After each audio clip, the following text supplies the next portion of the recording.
Agriculture. Le président de la République n'en a pas parlé dans sa conférence de presse, sauf pour dire réarmement, ce qui au mieux ne veut rien dire de concret. Alors que les agriculteurs manifestent en Allemagne, et aussi chez nous, c'est ce bruit, comme on dirait au Conseil des ministres, c'est ce bruit qui est là-bas, que l'on entend là-bas et chez nous. Je vais en parler ici ce soir pour 4 raisons principales. La première, c'est que cette crise agricole est celle du premier droit humain, qui est celui de produire pour nourrir. La seconde, c'est qu'il faut que les travailleurs du monde, tous les travailleurs, puissent participer à ce projet. La troisième, c'est que pour cela, il ne faut pas se laisser diviser. Il ne faut pas se laisser diviser par une oligarchie financière, par une vision financière qui met en concurrence les agriculteurs du monde les uns contre les autres. Et enfin, quatrièmement, c'est un appel du 18 juin pour l'agriculture, de même portée que celui du 18 juin. Un appel qui est nécessaire aux agriculteurs, qui est un appel contre la destruction, l'euthanasie de l'agriculture.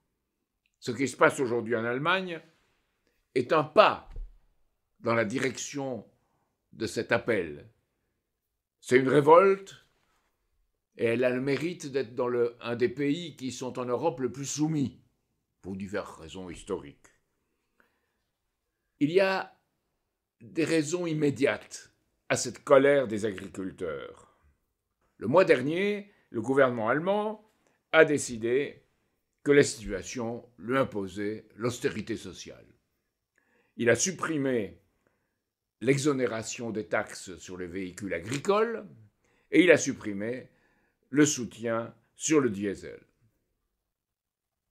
Les mesures de subvention, d'exonération sur le diesel.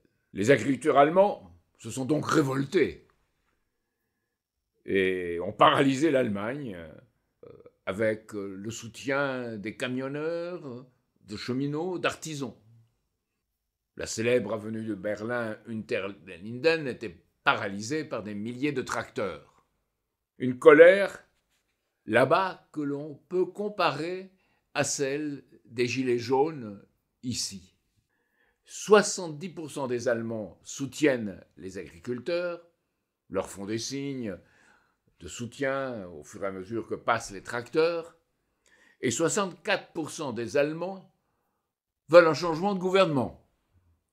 C'est donc pas seulement une jacquerie, comme certains ont pu le dire, mais un mouvement de fond politique.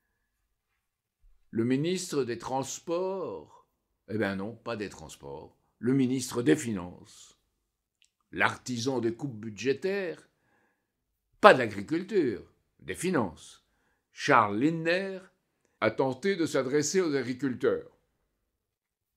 Il a été hué et conspué par des manifestants qui pourtant étaient bons enfants. Hypocrite, menteur, casse-toi, la coalition est dehors, nouvelles élections. Nous sommes victimes d'un écofascisme avec ces Verts qui prétendent sauver le monde et ne font que l'inverse de ce qu'ils prétendent. Ce gouvernement est en train de ruiner l'Allemagne. Il ne s'agit pas uniquement de l'agriculture, ont dit les manifestants. En effet, ce gouvernement rouge, orange, vert, le gouvernement qu'on dit feu de circulation là-bas, est le pire et le plus impopulaire qu'il y ait eu en Allemagne depuis 1945. Il est désuni à l'intérieur de lui-même, autant que l'Union européenne est elle-même désunie. Il est sous la coupe du capitalisme financier, de l'oligarchie, de l'anglosphère. Un gouvernement, rappelons-le, qui a laissé faire le sabotage de Nord Stream, des gazoducs de Nord Stream, pourtant vitaux pour l'économie de ce pays. Ce gouvernement, dans la crise agricole, a dû déjà reculer. Il est revenu sur la suppression de l'exonération de la taxe sur les véhicules, c'est-à-dire qu'il a rétabli cette exonération. Il a maintenu la suppression de la taxe sur le gasoil, mais il l'échelonnera sur 3 ans au lieu de l'appliquer tout de suite. Cependant, ce recul est tout à fait symbolique et ne s'adresse en rien au fond du problème, qui est celui d'un changement de politique et de gouvernement. En effet, le gouvernement actuel, tripartite, ne peut échapper, de par sa nature même, de ce qu'il a constitué, à sa soumission et à son impopularité. Le problème est que l'opposition officielle, les chrétiens démocrates de la CDU, sont tout autant soumis. Reste l'extrême droite, l'AfD, qui tente d'instrumentaliser la crise à son profit. Cependant, d'une part, ses accointances avec les néo-nazis sont affichées, et d'autre part, il pratiquerait un national-populisme qui respecterait d'une autre façon le libéralisme financier, qui pratiquerait ce libéralisme. Il a dit, sa politique affichée est libérale. Le problème, c'est qu'il n'y a pas d'opposition visible, politique, officielle, crédible en Allemagne. L'extrême gauche étant déconsidérée, Die Linke est déconsidérée, et le mouvement de Sarah Wagenknecht, trop empêtré dans les contradictions, et trop récent pour constituer un front politique d'opposition. Notre mouvement là-bas, le BUSO, tente d'engendrer ce nouveau mouvement. On en est là, c'est notre bataille là-bas. Comme pour les Gilets jaunes, le vrai problème politique dépasse le prix du carburant, bien entendu. C'est celui d'une oligarchie financière, répétons-le, prédatrice, et qui impose l'austérité dans ce qu'elle-même appelle, là-bas comme ici, une économie de guerre. C'est elle qui est à la source de la crise. C'est un tigre blessé qui devient mangeur d'hommes pour survivre. L'Europe, l'Union européenne, il faudrait dire, l'Union européenne, est sa tutrice. Et le gouvernement allemand, comme le gouvernement français, un relais, un protectorat, où les chefs d'État sont des sortes de directeurs de filiales. Le projet de l'Union européenne pour l'agriculture, c'est d'augmenter de 25% les importations agricoles, d'organiser l'euthanasie des exploitations familiales, dans le contexte de départ prévu de la moitié des agriculteurs dans les 10 prochaines années, plus encore en France qu'en Allemagne, et de réduire de 50% le recours aux produits phytosanitaires, sans définir évidemment l'alternative qui serait nécessaire. Il faut donc élever le débat et désigner les coupables, aller aux causes réelles. Le relais de l'oligarchie financière, dans le domaine agricole, ce sont les cartels internationaux, multinationaux. Cargill, Continental Grains, Archer's Daniel Midland et Louis Dreyfus, et encore d'autres, et des méga-entreprises comme Tyson Foods aux États-Unis. Est-ce que ils sont les amis et les protecteurs des agriculteurs américains? Non, ils les détruisent eux aussi. C'est pour ça qu'accuser les Américains, ce n'est pas juste, c'est même faux. Ils détruisent eux aussi l'agriculture américaine, les agriculteurs américains, les fermes familiales. Leur projet là-bas comme ici est de promouvoir des agro-holdings, d'introduire une économie du capital financier partout dans l'agriculture. Leur projet est de supprimer les fermes familiales et de mettre en place des sociétés par action ou des méga-coopératives, remplaçant par exemple à l'est de l'Europe les anciens kolkhozes et produisant à des prix très favorables dans un système centralisé. et peu favorable à ceux qui travaillent sur la terre. C'est ici que se situe l'Ukraine. L'Ukraine, c'est leur pion, avec ses agro-holdings, surtout dans l'Ukraine de l'Ouest, en Galicie et en Volhynie, qui ruinerait les agriculteurs européens si elle entrait dans l'Union européenne, ou si l'Union européenne lui accordait des avantages dans la circulation de ses produits agricoles sans union, disons, formelle. Est-ce au bénéfice des Ukrainiens? Pas plus qu'au bénéfice des agriculteurs américains, comme je disais précédemment. Il s'agit d'une mise sous tutelle d'une population. Et pour l'Ukraine, une chair à canon militaire que, si la guerre s'arrête, on transformera en chair à canon économique. Alors que faire? Premièrement, je dirais, agriculteurs du monde, unissez-vous. Et unissez-vous avec tous les travailleurs. Nous sommes tous soumis au même monde, au même moule. Et nous sommes sur le même bateau. Nous ne devons pas nous laisser diviser par une oligarchie qui veut continuer à régner dans une fuite en avant. Deuxièmement, il faut un vaste front d'alliance entre travailleurs du Nord, occidentaux, et luttant pour leur souveraineté alimentaire et politique, comme en Allemagne, comme en France aujourd'hui. Agriculteurs, ouvriers, artisans, camionneurs, cheminots. Alliance entre ces travailleurs du Nord et les pays du Sud, collectifs, exigeant eux aussi le respect, dans ce cas, de leur souveraineté politique et monétaire.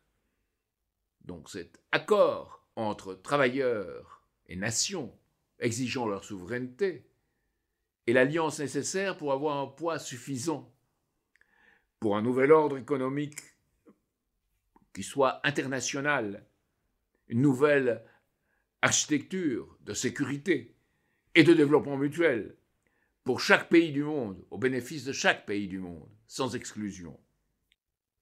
Pas un projet avec les paroles hypocrites qu'on peut entendre aujourd'hui à Davos par les occupants de la nuée de jets qui arrivent, mais en instituant un rapport de force pour la prospérité commune.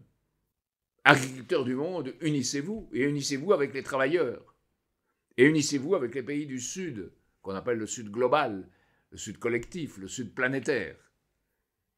C'est ce que Solidarité et Progrès, notre parti, propose, non comme une injonction de parti politique, mais comme une inspiration avec ce qui est possible, car c'est possible, avec les moyens techniques et humains que l'on a, de faire une agriculture qui soit de nature à assurer à la fois la justice sociale et la possibilité de manger à sa faim pour tous les habitants de ce monde. Utopie, dira-t-on? Non, car si on croit que l'homme est guidé par des intentions dominantes, des intentions de domination, de possession, oui, on peut considérer que c'est une utopie, mais elle conduirait finalement à la guerre de tous contre tous. Mais au contraire, ce n'est pas une utopie. Si c'est fondé sur la conviction profonde que le combat pour un monde meilleur, meilleur pour tous, est ce qui constitue ce qui est notre part d'humanité à tous. Il est essentiel que cette perspective se développe, sans quoi on en resterait à des mesures partielles, catégorielles, simplement catégorielles, qui ne touchent pas au fond du problème. Si cela continuait comme on va, au mieux, nous effondrerions avec l'effondrement du système financier, qui nous entraînerait dans cet effondrement. Et au pire, c'est une fuite en avant vers la guerre. Avec lui, nous serions impliqués dans un conflit mondial destructeur. Alors, j'ai adressé, au nom de Solidarité et Progrès, un message de soutien aux agriculteurs allemands, comme à ceux qui, en Italie, vont se mobiliser le 22 janvier, comme à ceux qui se mobilisent chez nous à Toulouse et dans toute l'Occitanie. Et j'espère bientôt partout en France. Voici ce que j'ai dit aux agriculteurs allemands. Notre mouvement politique français, Solidarité et Progrès, soutient votre mobilisation et votre combat pour le premier des droits humains, le droit de manger. J'ai dit crûment. Au-delà de vos nécessaires exigences, contre les mesures destructrices imposées par l'Union européenne et votre gouvernement insensé, vous incarnez la cause de l'humanité. Parce que vous êtes à l'avant-garde de la bataille contre les cartels financiers et l'oligarchie mondialiste, et aussi parce que vous constituez un front uni qui est soutenu par la population allemande et potentiellement tous les agriculteurs d'Europe pourront être soutenus par l'ensemble des pays européens et des peuples européens surtout. Vos tracteurs roulent pour nous tous, citoyens du monde.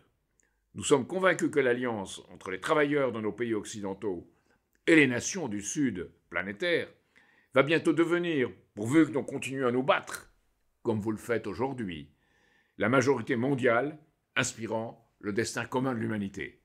Vous ouvrez la route, avançons donc ensemble pour notre bien commun et les générations futures, en avançant bien sûr et en portant notre combat au-delà des causes immédiates. C'est en Allemagne la manifestation d'une espérance, mais d'une espérance que nous devons nourrir. Oui, nourrir, si nous mesurons réellement l'importance de la situation que je vous ai décrite. En France, le but est de redonner aux jeunes l'envie de reprendre la place des vieux qui s'en vont, sans servage financier ni assistanat dépendant, empêchant ainsi que se disloque la trame sociale de notre pays et la beauté de nos paysages. On a les moyens de le faire. Techniques, humains, pourvu que nous mobilisions la volonté politique. Par un combat avec un objectif. Saisissons donc l'occasion des campagnes européennes pour en faire notre champ d'action. Nos agriculteurs ont droit à ce que leur soit assuré un avenir stable, avec plus de 10 ans de visibilité, et pas l'incertitude, ou plutôt la certitude qu'on essaye de leur infliger une euthanasie comme producteur, le sentiment justifié qu'on prépare leur disparition. Dans mon programme présidentiel de 2017, mon projet s'intitulait « Refaire de l'agriculture un grand métier d'avenir. Unissons producteurs et consommateurs contre les manipulations financières ». J'énumérais les pistes et les initiatives à suivre et à prendre.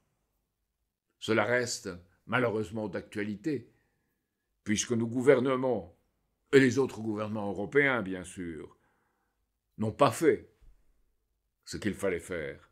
Ils ont au contraire collaboré. Ce sont des collabos. Ils ont collaboré avec les prédateurs. Ainsi aujourd'hui, il est temps de réagir avec nous. Car si vous savez, si vous comprenez, il faut agir. Je voudrais finir ce soir par une belle citation d'Albert Camus qui disait « Nous vivons avec des idées qui, si nous les éprouvions vraiment, devraient bouleverser toute notre vie. » Merci d'avance parce que je pense que vous le ferez.